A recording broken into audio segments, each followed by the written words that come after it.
طلب العلم فريضة على كل مسلم. اعوذ باللہ من الشیطان الرجیم. پناہ مانگتا ہوں میں اللہ کی شیطان مردود سے. بسم اللہ الرحمن الرحیم. اللہ کے نام سے شروع جو بہت مہربان رحمت والا. یا ایہا الذین آمنوا کتب علیکم الصیام کما کتب علی الذین من قبلکم لعلکم تتقون. اے ایمان والو، تم پر روزے فرض کیے گئے جیسے اگلوں پر فرض ہوئے تھے کہ کہیں تمہیں پرہیزگاری ملے. ایاما معدودات فمن كان منكم مريضا أو على سفر فعدة من أيام أخر وعلى الذين يطيقونه فدية طعام مسكين فمن تطوع خيرا فهو خير له وأن تصوموا خير لكم إن كنتم تعلمون. گنتی کے دن ہے تو تم میں جو کوئی بیمار یا سفر میں ہو تو اتنے روزے اور دنوں میں، اور جنہیں اس کی طاقت نہ ہو وہ بدلہ دیں ایک مسکین کا کھانا. پھر جو اپنی طرف سے نیکی زیادہ کرے تو وہ اس کے لیے بہتر ہے، اور روزہ رکھنا تمہارے لیے زیادہ بھلا ہے اگر تم جانو.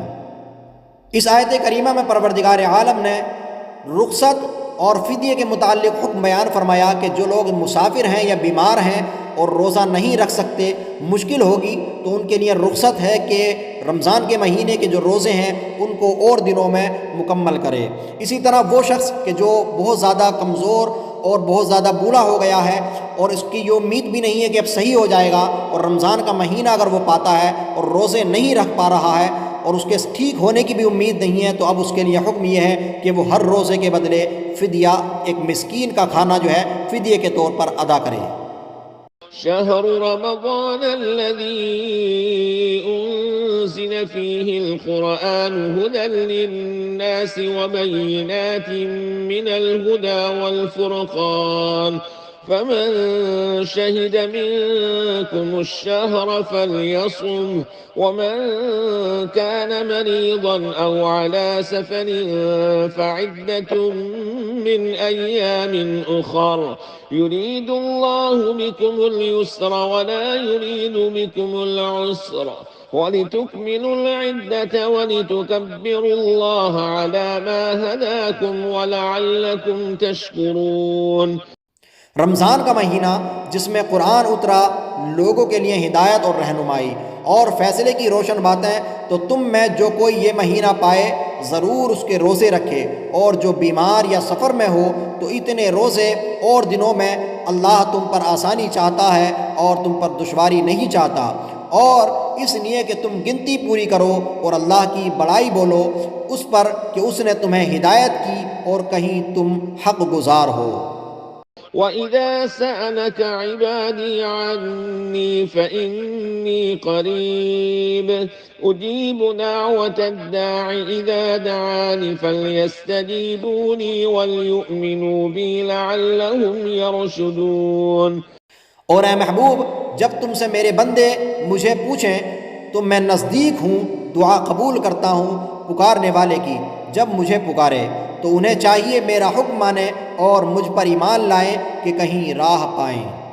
أحل لكم ليلة الصيام الرفث إلى نسائكم هن لباس لكم وأنتم لباس لهن علم الله أنكم كنتم تختانون أنفسكم فتاب عليكم وعفى عنكم فالآن باشروهن وابتغوا ما كتب الله لكم وكلوا واشربوا حتى يتبين لكم الخيط الأبيض من الخيط الأسود من الفجر ثم أتموا الصيام إلى الليل ولا تباشروهن وأنتم عاكفون في المساجد تلك حدود الله فلا تقربوها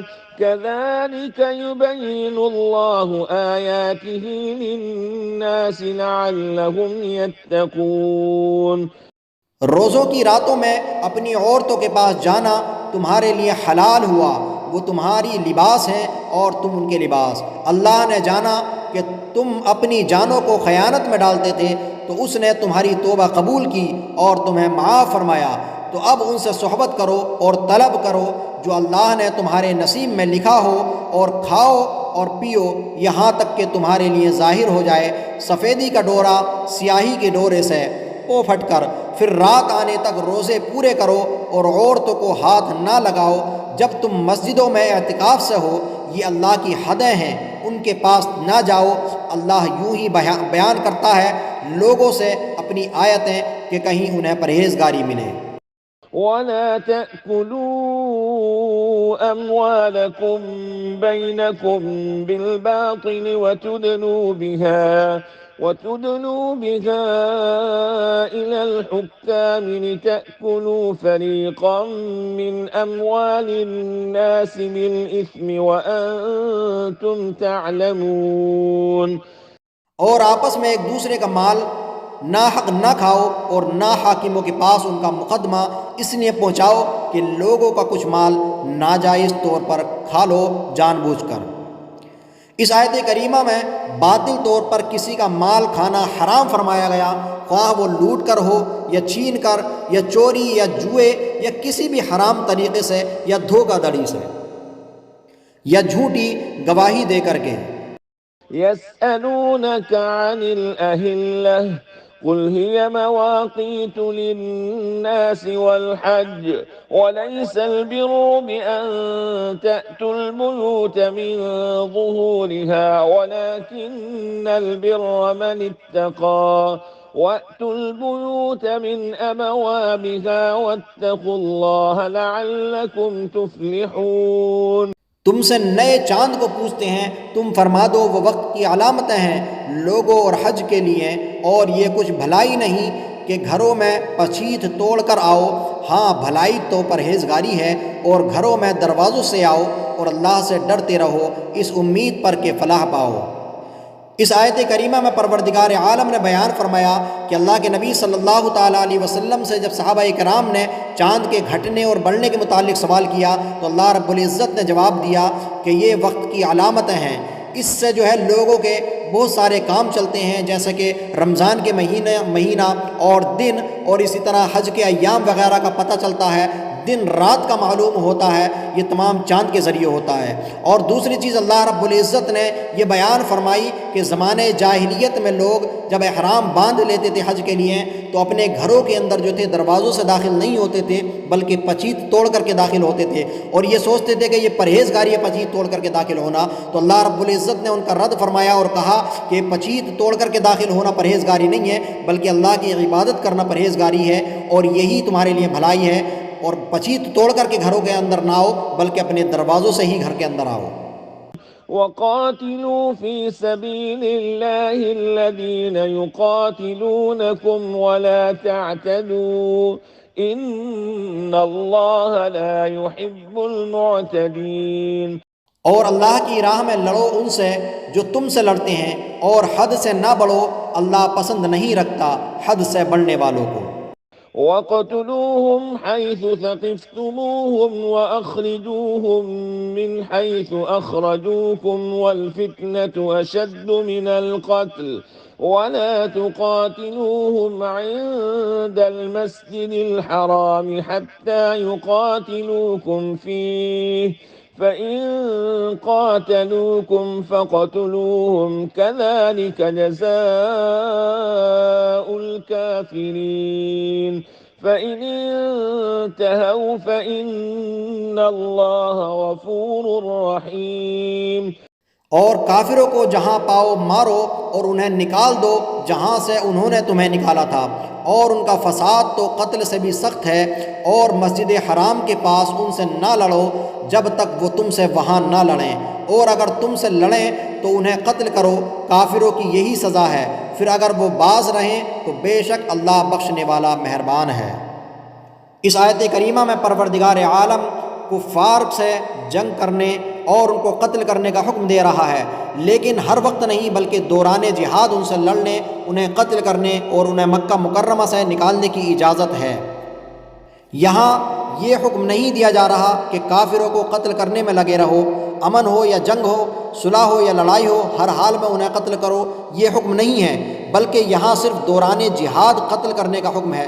بہت سے اسلام دشمن لوگ اس طرح کی آیات سے غلط فہمیاں پیدا کرنے کی کوشش کرتے ہیں، ایسے لوگوں کی مکاریوں سے ہوشیار رہنا چاہیے۔